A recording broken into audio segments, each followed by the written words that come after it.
So, let me look at something here, down here. Looks kind of interesting here.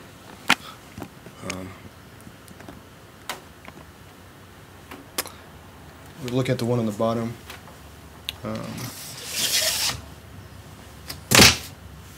This one.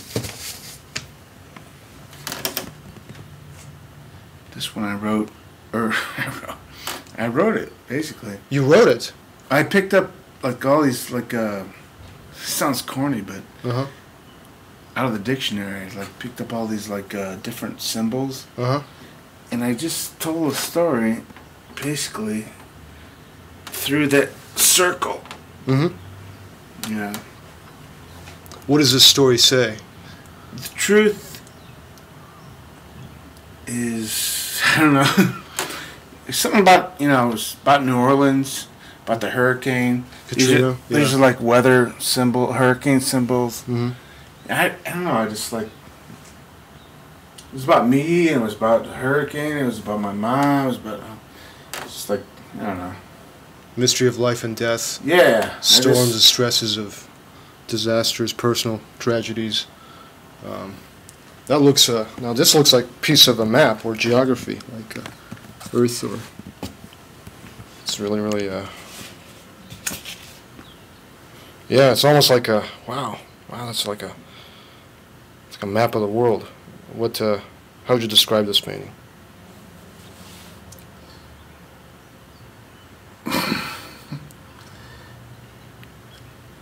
I would describe this painting by watching the news every day for like a week. Yeah. I think that's what happened. The effect of the mass media on the brain. I think the effect of the mass media attacked me, and it just, that's it. It's a beautiful landscape. Here. You want to get one? Get this one. Okay.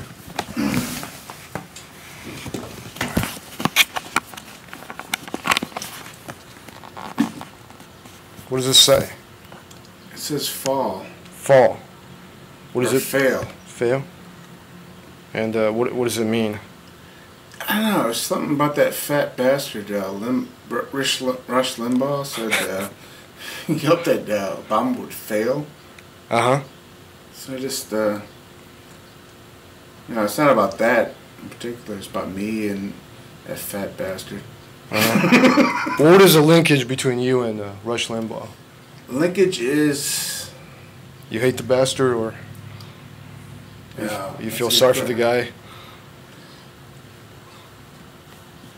The linkage is my life. How's that? And whether I'm going to fall or fail, man. Yeah.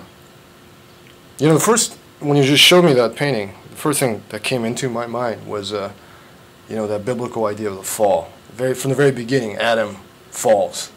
And it seems like the whole history of Christianity and humanity is defined by failure of human nature, original sin. So it seems like you're talking about something very, very primordial. Maybe it is, man. Yeah. There's one thing I don't understand where it comes from. Yeah. But I understand that it's there. You understand? Sure. It's there. Sure. And it's going to come, hopefully before I die, I'll come to an understanding of where it stems from. It's easy to, the cliches of Catholicism and my family and all that crap. Yeah. But you got to get, there's something there, right? Of course, yeah. There's something there that's going to, Hey, can I read a poem? Please. Oh, lovely, man. Let's listen to your poem. Hey, thanks, man. Well, man. You've been cool, man. It's been cathartic. Cool. I'm serious. Great, man. So let's hear the poem. I love you, man. God, I know All right. Well, this was in the making because we were talking, Tom and I were talking, we wanted to really do this, capture you on film. John Little, You might have met the Yeah. You know, he thinks you're a great storyteller. You think you're just so fucking funny. You're the great man who undercuts Tom Chisholm, you know? Oh, yeah. Yeah. Yeah, I bust Tom's balls, man, at the dinner table. Tom was talking all shit. Yeah, you gotta bust Tom's. I mean, I knew him from, you know. High school or younger? Yeah. I mean, I love Tom, man. Sure.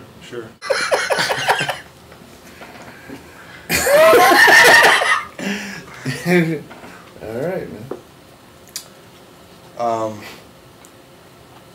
Well, you know, I was thinking when you're talking about this view against humanity, when you say that. No, it's not. It's not a view against humanity. It's just a view against myself. Yeah. That's all it is. That's all it is, man. Yeah. As soon as you know, that's all it is, man. But then I gotta understand what humanity's doing. Mm-hmm.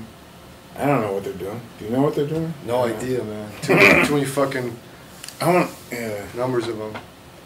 Okay.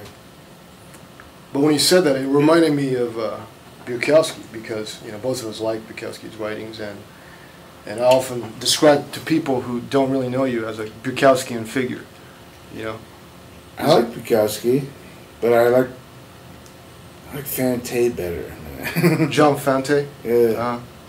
I like a lot of writers I like better than Bukowski. They turn me on, dude. Mm-hmm. You know? Mm-hmm. What do you like about John Fante? I kind of went through a phase of reading his stuff, actually finding out from Bukowski's work. No, it's so personal. You know? Yeah. It's so personal. It's like he wrote just as he felt. Mm-hmm. You know, it was, and maybe a lot of people can't do that, but it was, you know, it's a lot of beauty in that, man. He wrote just like he felt, I think. Mm-hmm. And that's right, you know. Well, you can, you know,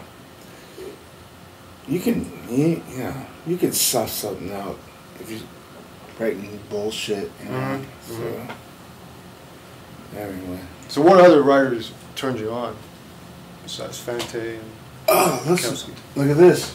What's I got this for $1. And Bukowski turned me on to this guy, Al Purdy, man. Oh, yeah. I got it for $1. Wow. That Sanger. Good. He's great, man. Good pickup, man. Yeah. $1. Yeah. I never had a chance to read his work, man. I only know his letters with Bukowski. Yeah. That's all I know. How's his writing? Cool. Straightforward. Like, really, like, you know.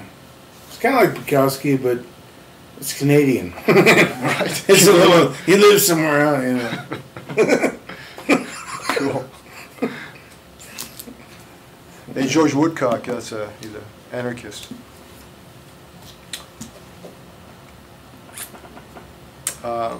I think it was like what? It was about a year ago. We're talking about. I think I met with you briefly, and we were talking about the power of Iceman Cometh.